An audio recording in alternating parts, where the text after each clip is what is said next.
This is the very, very last video I'm going to be making on this topic. And after this video, I will not be making any other video on this topic. You can believe whatever it is that you want to believe.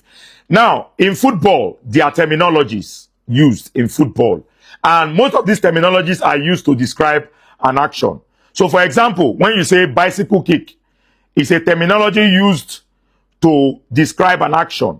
The way the player kicks the ball, it looks like he's riding a bike on the air. So, bicycle kick. Scorpion kick, the way the player kicked the ball or the way the player scored the goal, it looks like, you know, the way the scorpion tail moves.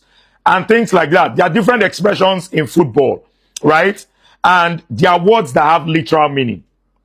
There are words that have literal meaning, right? Now, let me explain something.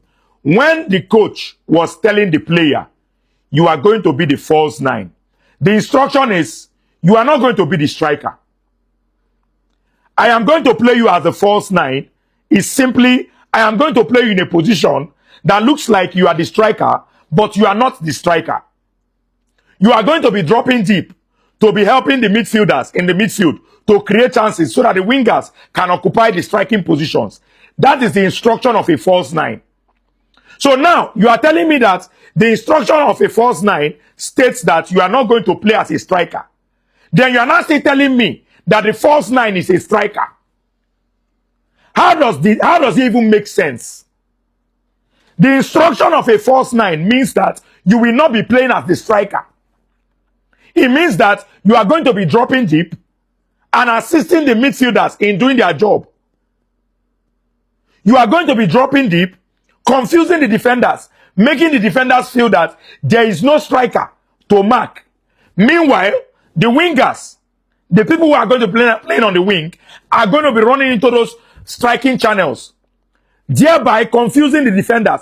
That is the work of a false nine. And you are telling me that this work means that you are still a striker. Like, does it even make sense to you guys? Anyways, I've said it. Believe what you want to believe. Believe what you want to believe.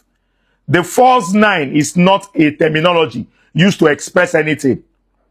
There was no expression in false nine. False nine is literal. Nemanja Vidic said it.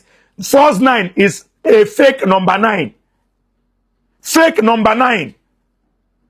Even the Del Bosque that he went to bring out his interview clearly stated it, that he does not have a striker.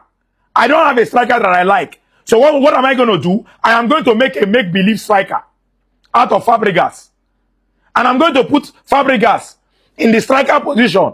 But Fabregas was not playing in the striker position. So was Fabregas a striker in that game? Was he a striker in that game? Do you even know what a striker is? And what a striker represents? I rest my case. If you want to continue arguing, you have the floor. Enjoy.